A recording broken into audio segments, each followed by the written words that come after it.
Hello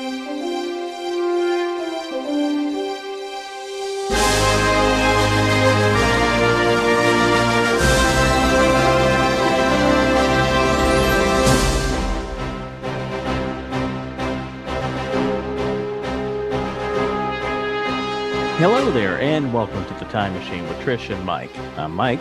And I'm Trish. And we're glad you're with us once again. How are you, Trish? I am doing super, Mike. How about you?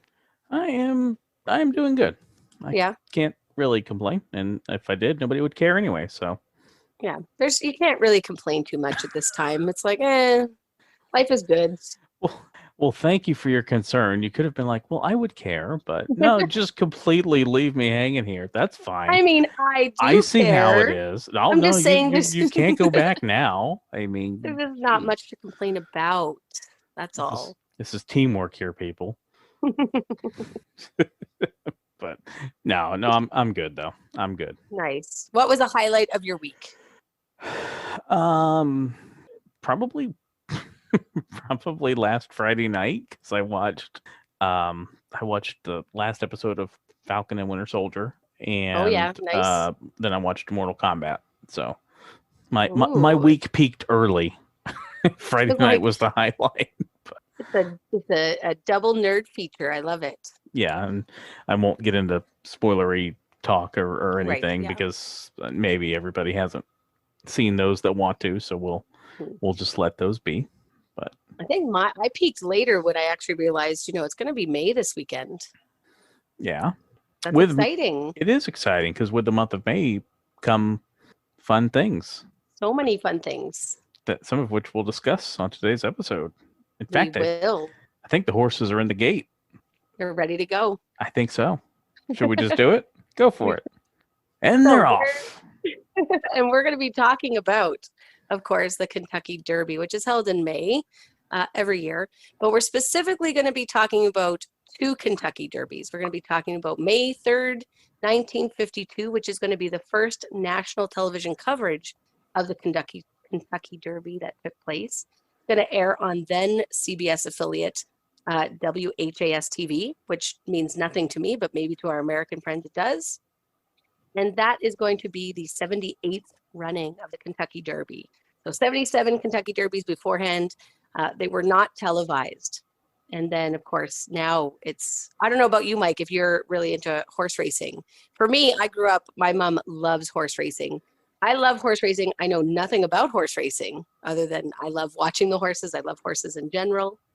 We would talk about Triple Crown winners, which of course is a horse that wins the Kentucky Derby, the Preakness, and the Belmont.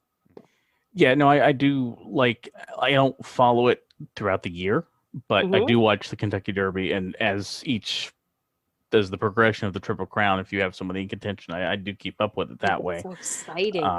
And of course, we do have the 147th Kentucky Derby coming up this Saturday.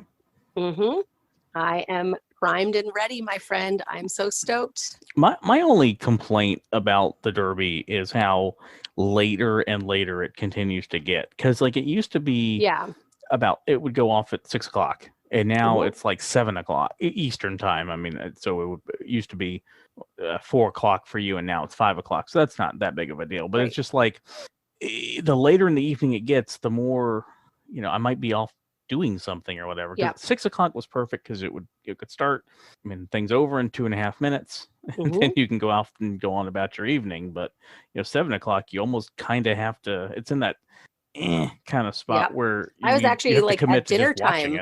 I was at dinner time on my phone, at a family gathering at a restaurant, where 2 or 3 years ago, and I'm watching this race.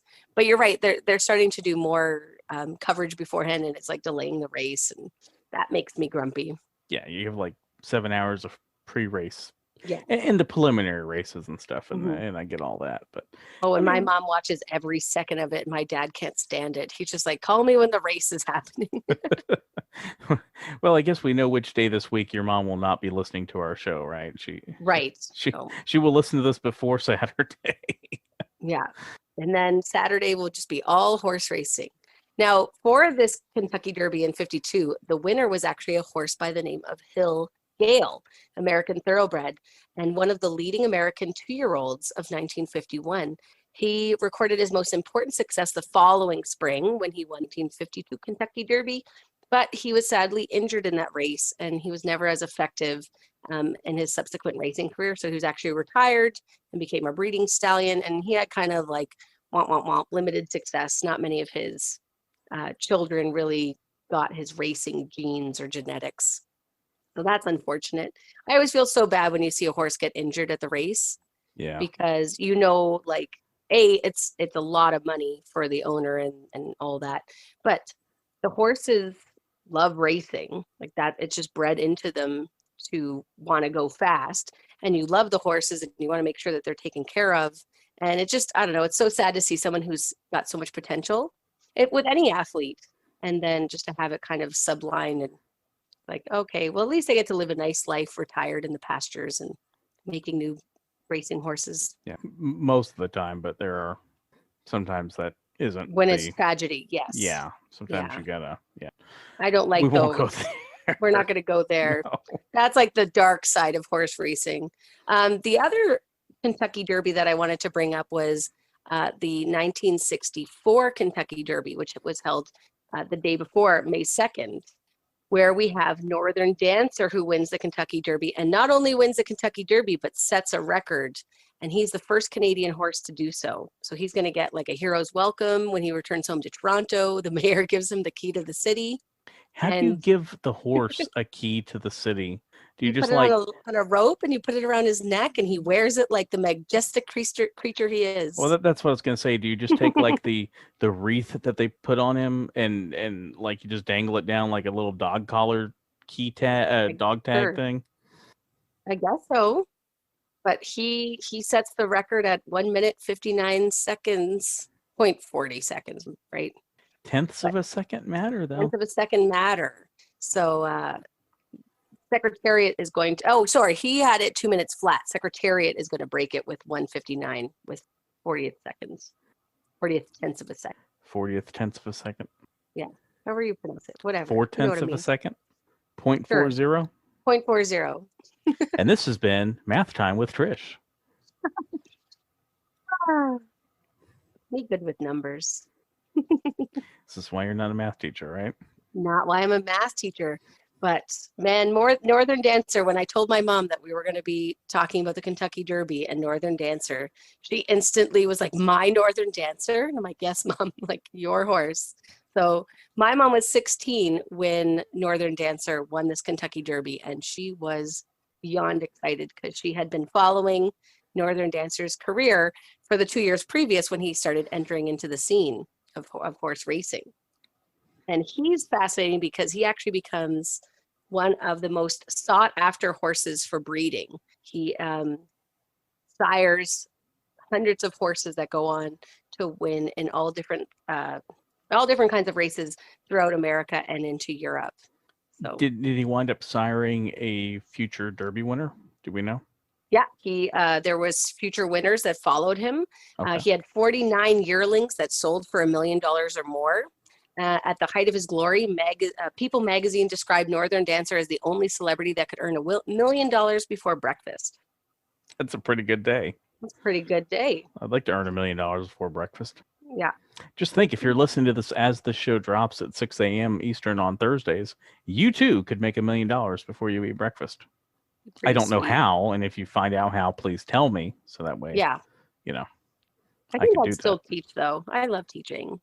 But, that's maybe part-time teaching. Yeah, well, like, that's the thing when you get to a certain financial point where, especially if it happens when you're young, people are like, oh, I hit the lottery, I'd quit my job, blah, blah, blah.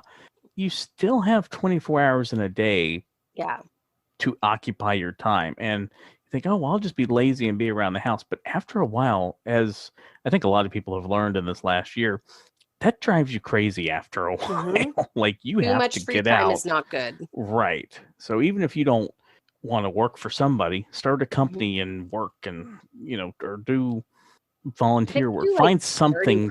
Yeah. Find some way to occupy your time. Because I couldn't do that. Like if I hit the lottery and won $50 million right now, I would I'd quit the job I'm at, but I do work for a real estate company, so that's not a bad way to, you just get into your own real estate. Right. I could start partnering with them on some stuff, and then that's how you set yourself up for long term. $2 million before breakfast. Yes, that would be nice. Now, and it's hard for Canadian horses to actually break into your scene down there in Kentucky because we've only had 2 Canadian winners. Of course, Northern Dancer in '64 and Sunny's Halo in '83. So we're kind of due for a win here. We'll have to see how Saturday's race goes. I actually I haven't been following it as close, so I don't know if there is any Canadian bred horses in that race. Yeah, I was just gonna say I don't know, to be honest with you, if there is a Canadian horse in the race. I don't think there is, but I feel like it would be more on the news. But COVID's kind of just hijacked everything, right? Yeah, I mean, I know Essential Quality is like the favorite that everybody's thinking is going to win. Rock Your World and Known Agenda are some of the other ones, but I haven't heard of any of them being Canadian horses. No. We'll see what happens. I'm excited either way. I just like watching. I'm fascinated just to see that 2 minutes of incredible talent. And I think that's why the event is such an event, is because it is a relatively short time commitment. Now, obviously, if you're doing, derby parties and stuff, then but that's gives you a reason to have a party and a gathering. And of course, now as we're kind of starting to come out of COVID, parties may not quite be what they'll be next year for the Derby, obviously, but it is at least, it's not like the Super Bowl where, okay, you're going to spend all day prepping in the kitchen and then you're going to have people over at your house for 4.5 hours for the game. It's like, okay, well, thanks for being here for a few hours. All right, let's watch 2 minutes. Okay. All right. Thanks, everybody. Like, leave sooner rather than later. And go. Maybe if you're more into the, like the breeding background and you're going to have kind of lively discussions about that and, now what's going to happen at the Preakness and things like that, your party might last longer. But yeah, 2 minutes of excitement and then you're like, eh. Yeah. Now, do Canadians drink mint juleps at their Kentucky Derby parties? Because that's the big drink there. The big drink. Yeah. I mean, I would love to enjoy a mint julep on Saturday. I'll just plan it. Okay. You want to virtually join me, Mike, for 2 minutes? We could do that. It'll take longer to make the drink than to watch the race. It'll take longer to get Zoom connected. Be like, hang on, I'm starting it. Oh wait, the race is over. Or if there's a delay between like our TVs and one of us is like 10 seconds ahead. We find out before. Yeah. That's actually happened to me before. So like, I mean, when you say Kentucky Derby parties, my only Kentucky Derby party is me and my mother, like either when I was living at home or we call each other and we watch it. We try and watch it together on the phone, but her feed would be slightly ahead of mine. And so she'd be really excited and I'd be trying to catch up. But I mean, so yeah, that has happened with the connection being slightly off. Yeah, and something like that, seconds matter. Seconds really matter. It's one thing if you're just maybe watching a regular show with a friend on the phone or something like maybe you're both watching the same movie or something or whatever, and maybe one's half a second ahead, not really a big deal, but something where you don't know what's happening, it can spoil things for you. Yeah, absolutely. Well, speaking of spoiling things and hunting and racing, May 1st/2nd, we being the Americans, successfully completed a chase of our own. And that is, believe it or not, Trish, it has been 10 years since Osama bin Laden was killed by the United States Special Forces. That's really hard for me to believe that it's been 10 years because I honestly feel like I remember this moment quite clearly. Yeah, and I say May 1st/2nd because it was May 1st here, but it was already May 2nd in Pakistan where he was. And so I remember where I was when it came out. So, well, I'll get to that in a second. Let me get the backstory, then we'll get to the timeline of that day. So in August of 2010, a former Pakistani intelligence officer went to the U.S. Embassy and said, hey, I know where he is. There was a $25 million reward and they checked, and he went through a polygraph and everything. So they began surveilling this building. Now, there's conflicting reports. Let me preface everything I'm going to say. You can find someone else who has a different version of events. So choose what you want to believe. But they were also trailing a courier because bin Laden would not use cell phones or computers or anything like that because that could have been tracked. So he was going old school, communicating through a courier. So they tracked this courier to this compound. So he's got this 3-story building at the end of a narrow dirt road, only about 2.5 miles or 4 kilometers from the downtown center of Abbottabad, Pakistan. And it was literally like down the street from the Pakistani military academy. And there was really nothing about the building that stood out other than its size. Like aesthetically, it looked kind of similar. The only thing that really stood out was it was 3 stories tall, and the upper floor had a 7-foot tall privacy wall. Now, in retrospect, once you start piecing this together, you go, well, that makes sense because he was like 6'4", so which is really tall. Which is like, very tall just in general. Yeah. So, why would you need such a tall privacy wall for people to? So, if you want to go outside, but no one can see you, well, that kind of does start when you start piecing this together. You go, yeah, this. But I mean, how smart to keep your location like fairly close to the center of town. You're right by a military school. Like, who's going to think to look in that area of Islamabad? Right. Like you're hiding basically in plain sight in a certain instance. But they had no internet, no landline telephone service. They didn't. This was where he was kind of smart. They didn't even put their trash out for collection. They would just burn their trash.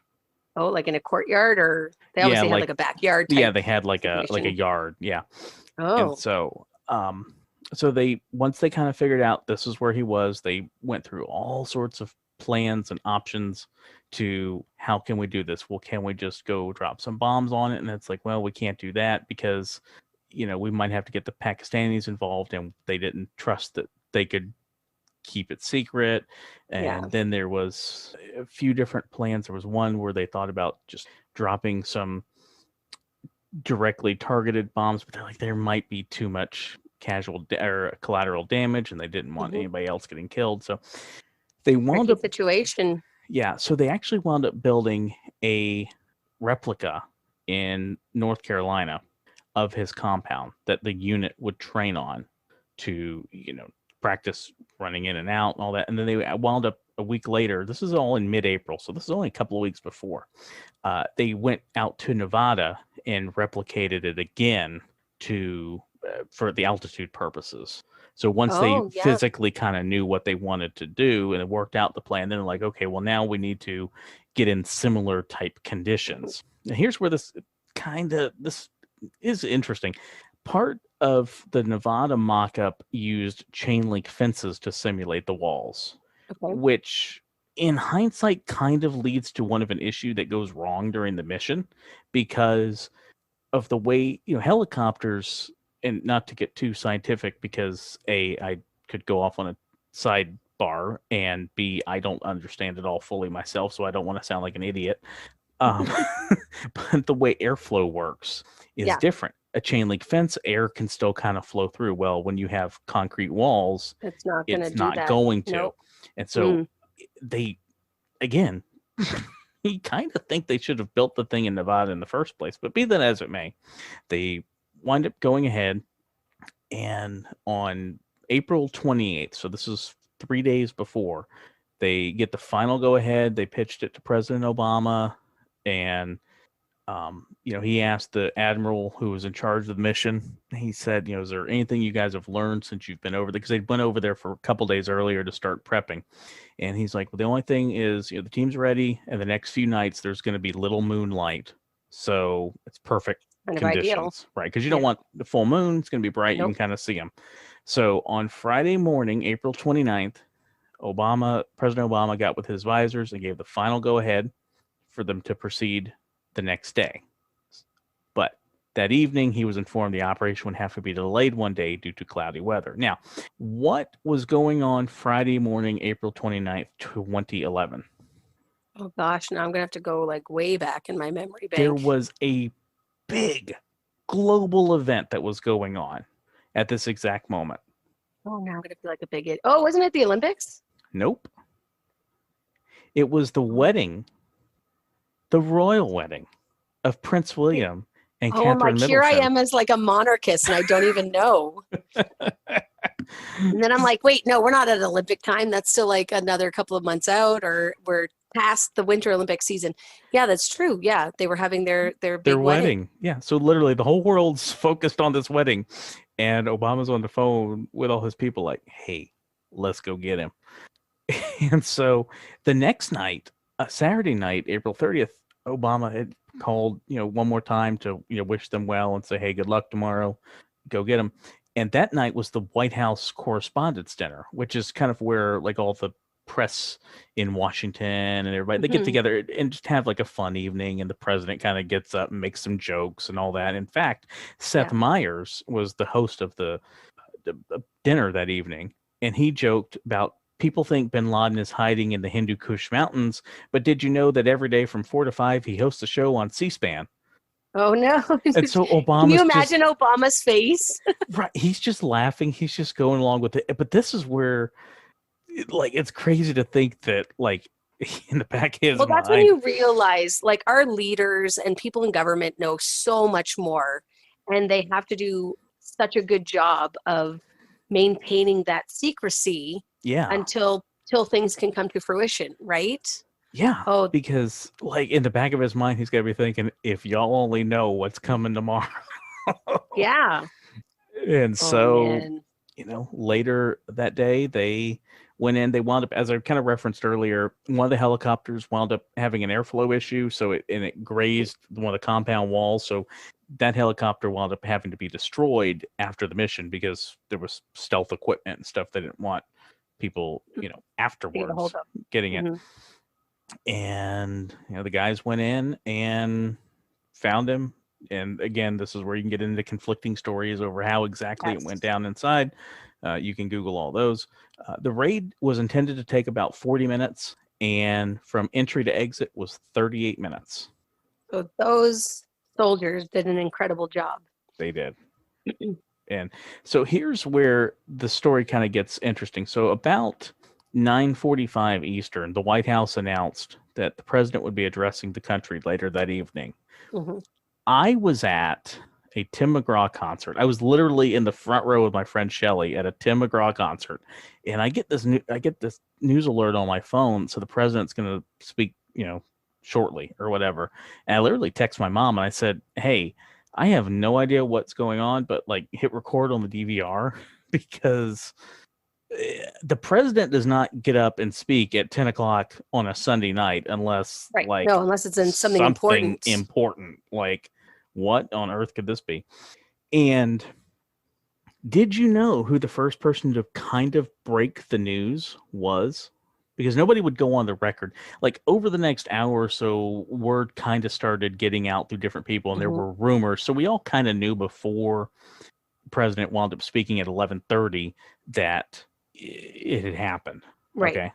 But one of the first people to tell everybody was The Rock. No way, really? He tweeted at 10:24, he tweeted, "Just got word that will shock the world. Land of the free, home of the brave. Damn proud to be American." See, and I was home prepping for school, sitting on the couch.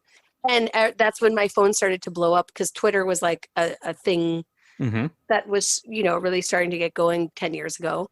And I remember looking over at my now ex-husband being like, oh my God, there's like all these rumors.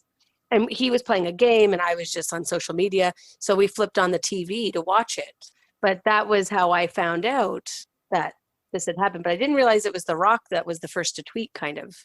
Yeah, and he didn't obviously say what it was. But he knew. You clearly know now, once you know what it was, that was what he was referring to. Interesting. Yeah, that's kind of technology. crazy. It's so crazy how fast, right? Like you can literally know within a couple of minutes of something happening now. Oh yeah. Whereas 100 years ago, you had to wait for the person to newspaper. write the newspaper article, to get the newspaper to publish it, to deliver it, read it in the morning over your coffee. Yeah, exactly. Crazy. Well, something else that happens quickly and involves mountains is our next story. I know, it's kind of, we're on a little bit of a, I mean, on one hand, I don't like the thought of any life really having to be taken. On the other hand, I understand why the mission went the way it did, and so now it just feels like our episode's a little bit of a downer. Well, no, I You know what I mean, mean? and there was kind of, depending who you want to again get into, if he had surrendered, there was plans in place to capture him. Oh yeah, absolutely. Like Yeah, they you did not can't dictate what other people are going to do. Right. They did not specifically go in with the intent of killing him. They would like to have just captured him, I'm sure. Yeah. But the way It's everything the way kind of it played is. out, right. Yep. You can't control what people are going to do. And I remember the other thing that made that incident so much more powerful for me, because of course, you know, I watched 9/11 live in my high school, and you're invested in getting justice for the American people and for the world. And my brother was also living in Islamabad at the time, working for the Canadian government. So I was then trying to, like, happened? not when 9/11 happened, but when Osama, when he was taken down. And I remember trying to figure out like how close it was to where my brother was. Oh, wow. And when he was working in Pakistan, you know, you were always just a little bit concerned in the back of your mind. Sure. And and he and his wife they love, like, a part of their heart is, I think, always going to be in Pakistan. Like, they had such an amazing couple of years there, and the Pakistani people just welcomed them so openly that they talk about how they really enjoyed the 3 years that they were there. But in my mind, I'm always like, and worried about them. Anytime you would hear any sort of terrorist activity or bombing or anything that was going on in the mountains, which of course were far away from where they were, but you're still worried. When you're not there, you don't know. Yeah, you don't know. You know, it's like there was a few weeks back, there was a shooting in, I forget where in Colorado it was, and I've got friends that live out there, and I'm like, hey, I know this is like an hour and a half away from you, but you okay? You know, yeah, like everybody you know, okay, because you just don't, when you're not there, you don't have that sense of I think, like, you've messaged me before when we've had hurricanes down here. I'm like, well, are you okay? I'm okay. I'm that's the complete other side of the state. I'm fine. Like, it was cloudy here. We're okay. You know, but you don't know. So I get you. Well, you don't know how close or how much it'll impact you or anything like that. Yeah. I've had American friends when there was something in Toronto happening, and they're like, "Are you okay?" I'm like, "Yeah, Toronto's really far away from Edmonton. Don't worry." Yeah. Like, hi, do you live in Montana? Yes. Okay. Does something happen in New York affect you? No. Okay, then I'm fine. We're good. Because that's basically what it would be like for you. Yeah. Oh yeah. Anyway, continue, ma'am. I'm sorry. I will continue on to we went off on my high school teacher would say a tangent, but April 29th, 1903, at 4:10 a.m., there's going to be 110 million tons, 120 million short tons of limestone rock that's going to slide down Turtle Mountain, burying a part of the town of Frank, which used to be a part of the Northwest Territories, but was incorporated into the province of Alberta when Alberta became a province in 1905. So when I saw this incident pop up on the date for this week, I knew right away I had to talk about it, because as a kid, I used to read these, they were like Canadian disaster books, like I Survived kind of deal books. And one of the stories was all about Turtle Mountain and this town of Frank and the people being buried under all of this limestone. And then when I got older and I started to date my ex-husband and we would go skiing in Fernie, we would have to drive right through Frank Slide. And it's now called Frank Slide, but we had to drive through now the old town of Frank. And I remember being like so excited the very first time that I drove through, getting to see this moment in Canadian history that I had only read about as a small kid in Nova Scotia. And it is eerily fascinating to drive through, because of course they've cleared the road and they cleared the railway track that is now by Frank. But it is just the most, the largest amount of limestone you've ever seen in your life, all broken up into cubes, just covering it. And you would never, ever think that there was a town or civilization there. There's just nothing.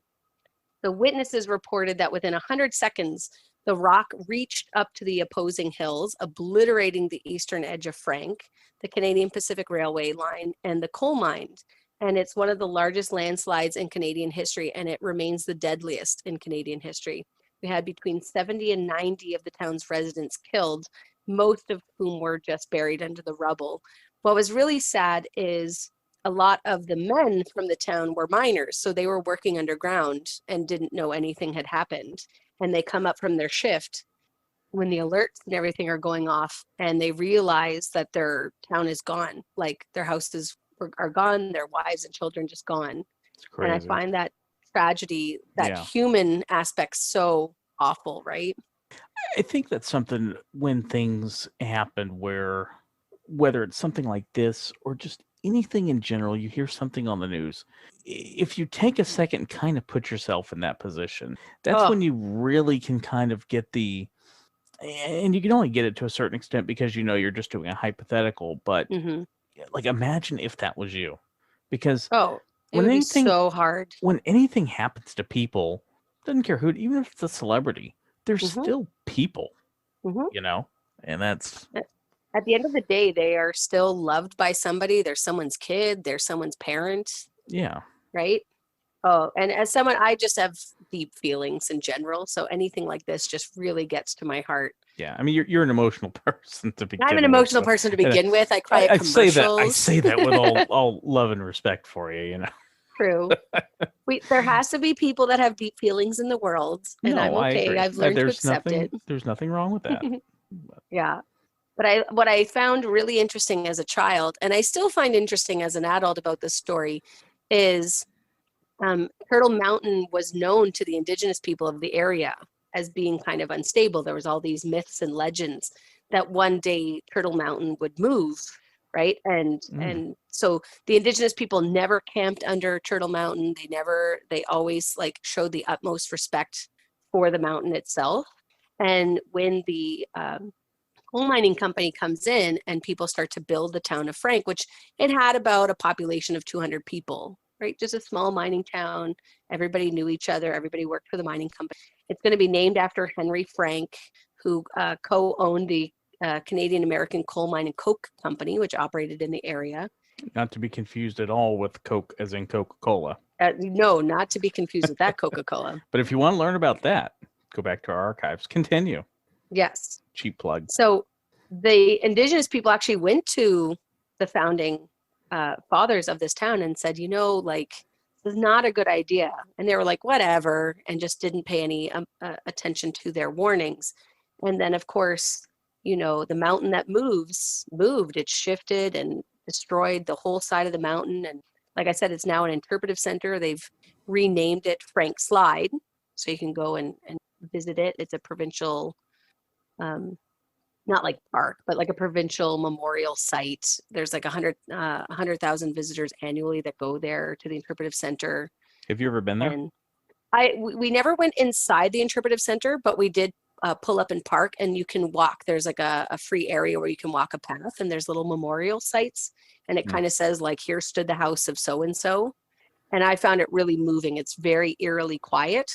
It almost reminded me in a lot of ways I've gone to Pearl Harbor and I've gone to the memorial, and just that stillness and utter quiet that's kind of there. Like you can be there with lots and lots of people and you don't hear anything.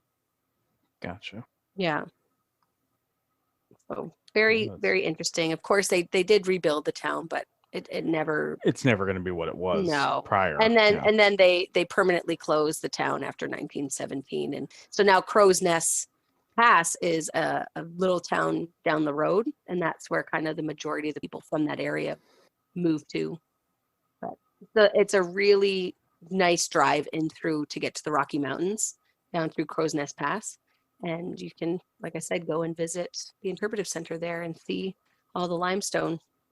It's, tragic that it happened, but kind of, I don't want to say neat. That's not the right word, but interesting that you can go and see, the historical. Yeah, it's nice that there's a place where you can go and there's a memorial and you can give kind of that respect to the people who literally were just sleeping in their beds when this disaster happened. Yeah. Speaking of memorials and paying respects, that takes us to our next topic for We have this week. another Canadian. Well, and actually, this is interesting. So, although this is primarily a Canadian moment, it actually leads to the start of something very significant in Canadian history that was begun by Americans, which I don't think too many of you participated in anymore. But I mean, I'm very glad that you started it. May 3rd, 1915, Canadian physician, Lieutenant Colonel John McCrae, is going to be inspired to write the poem In Flanders Fields after presiding over the funeral of his friend and fellow soldier, Lieutenant Alexis Helmer, who died in the Second Battle of Ypres. And he noted at the time how poppies grew very quickly around the graves of those who died. Poppies, I don't know if you know this, Mike, they need the earth to be kind of disturbed for them to grow. Okay. So the seeds can live very, very long time under the soil. And then once it's disturbed, the seeds then start to germinate and grow and bloom. Interesting. So, I didn't know that. Okay. Yeah. So all of the bombing that was happening during these battles caused of these poppies to germinate. Okay. So I don't know if you know the poem In Flanders Fields. Poetry can be kind of iffy at the best of times where it's taught and when it's taught.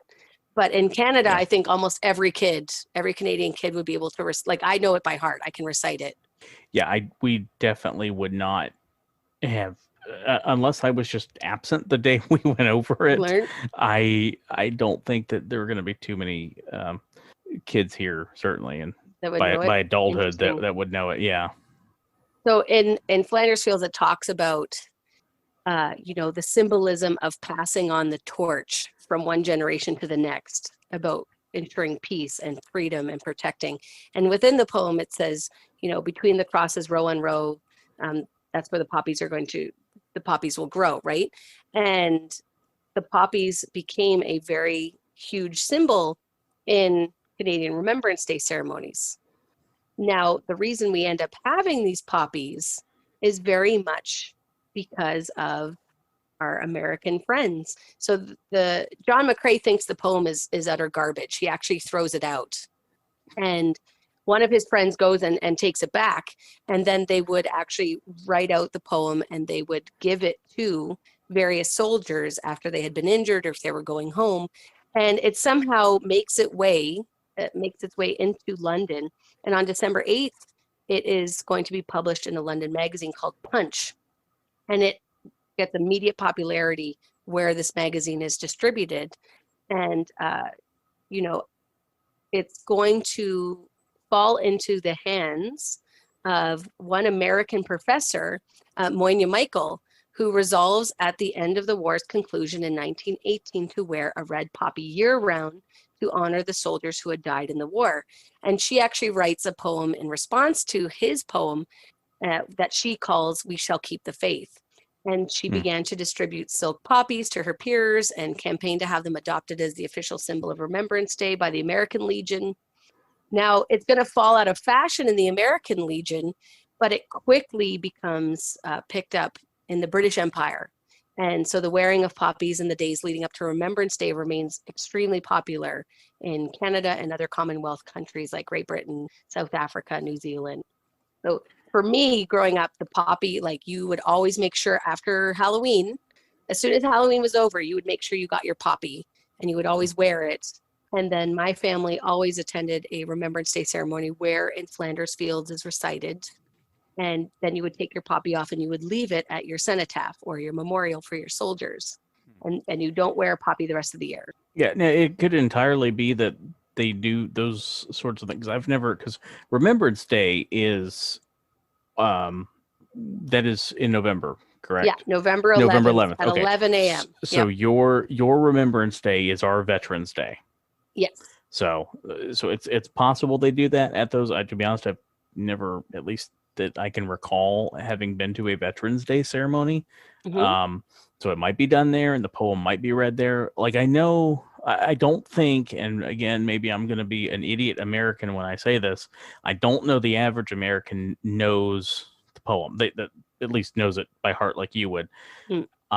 Now, the average American knows that Taps is played at Memorial Day. Yep, we have that played too. So again, maybe I'm wrong, But I don't think so because I think it's more of a Commonwealth thing, like you said. Yeah. Like talking to other American friends, like talking to you and then talking to Nick in California and talking to, I have different friends in Pennsylvania. No one really seemed to like, and that's 3 different locations of America. Yeah. No one really seemed to know it or think it was like a very well-known topic or there could be parts of Remembrance Day. There could be parts of America where it's a thing, and those and people maybe, can tweet us and tell us that we're wrong. Yeah, maybe. But whenever I talked about the poppies in November, I'm just like, oh, you guys don't wear them? You don't have them? They're like, what is this? Yeah. So I am very glad that, this American professor in 1918 decided to start this tradition, and that at least in the Commonwealth countries, it's continued because it's something very near and dear to my heart. Yeah. No, I think it's important that we do take time to reflect and honor those who, served, be it. And this is where Memorial Day and Veterans Day, people here do get confused a lot. Memorial Day is to honor those who are no longer with us. Right. Whereas Veterans Day is to honor all. Like all it can be active or, retired or whatever. And then we have different days throughout the year as well. Like we have, Marine Corps Day, Army Day. Each branch those has are things their own that we days. Don't have in Canada, at least that are very well known or celebrated to my knowledge. They're known and they're a bigger deal within the communities, obviously, like within the Marine family, within the Navy family. The average person, if you did like a man on the street type interview, I don't know the average person knows, hey, when's the Air Force Day or something. But see, I would have no clue. And we only have Remembrance Day, which is your Veterans Day. Yeah. And I believe it's Armistice Day in other parts of the world as well. Right. Yeah. Celebrating the end of World War I.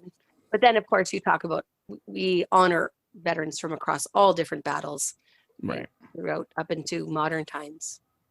Yeah. And speaking of honoring and remembering, on May 4th, 1959, totally different type of honoring and remembering, the first Grammy Awards were held to honor musical accomplishments for performers.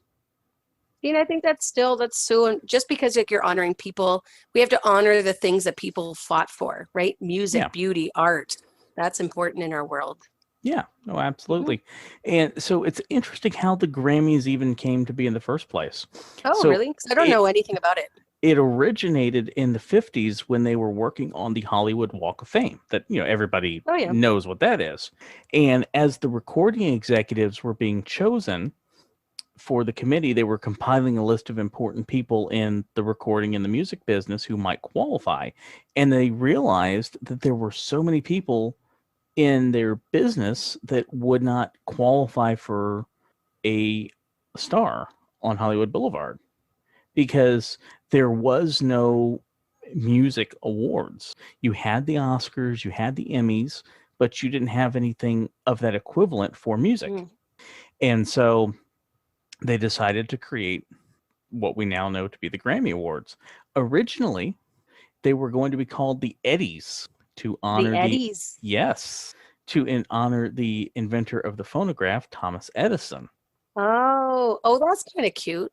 So they eventually settled on Grammy as tribute to Emily Berliner's gramophone. So that's why the little statue is, to this day, a gramophone. Yeah. I think it's so funny that it literally just as you said it, clued in that I was like, oh, Grammy gramophone. Yeah. And the awards that they give out that night are prop trophies that they reuse every year. They're not. You don't get to keep it? You do get one, but you get it later on because once they're announced, then they go engrave the Grammys and then they send it to you after the fact. So the ones that you see them get on stage that night are ones that they reuse over and over? Yes. That's so interesting. Yeah, I thought that was kind of interesting. So the 4 main categories for what are called the general field. So this is where there's no genre restrictions. There's awards for all sorts of genres, But the big four, if you will, are, of course, album of the year, record of the year. And that goes for, and this is where, phrasing and what we call things has changed. So record of the year goes for basically the best single song of the year. And then song, which now, of course, we have to deal with digital downloading. Correct, but it's they called them records, and that over time the names of some of these categories have changed, but that one has still been called record of the year. Then you have song of the year, which goes to the songwriters, so that is not necessarily the same song, if that makes sense. That makes sense. You might have a song that was more popular, and that gets the record of the year, but maybe it wasn't the song that had the most emotional impact or something. That would probably get song of the year. And then you have best new artist. So those are like the big four. 3 people have actually won all 4 awards. Ooh, who's this? Christopher Cross in 1981. Okay. And Billie Eilish in 2020. Oh. So those 2 actually won all 4 of them the same year. How incredible would that be? How would you as an artist feel? Like, that's got to be like the pinnacle of a career moment, Yeah, your career is just getting started and you hit the grand slam. You got all of them. And the only other person to do it is Adele. She won the best new artist in 2009, and then she won the other 3 subsequently. In other years. Yeah. Huh? Those would not be 3 that I would have picked. Yeah. And if you don't win a Grammy, you actually still get a pretty decent consolation prize.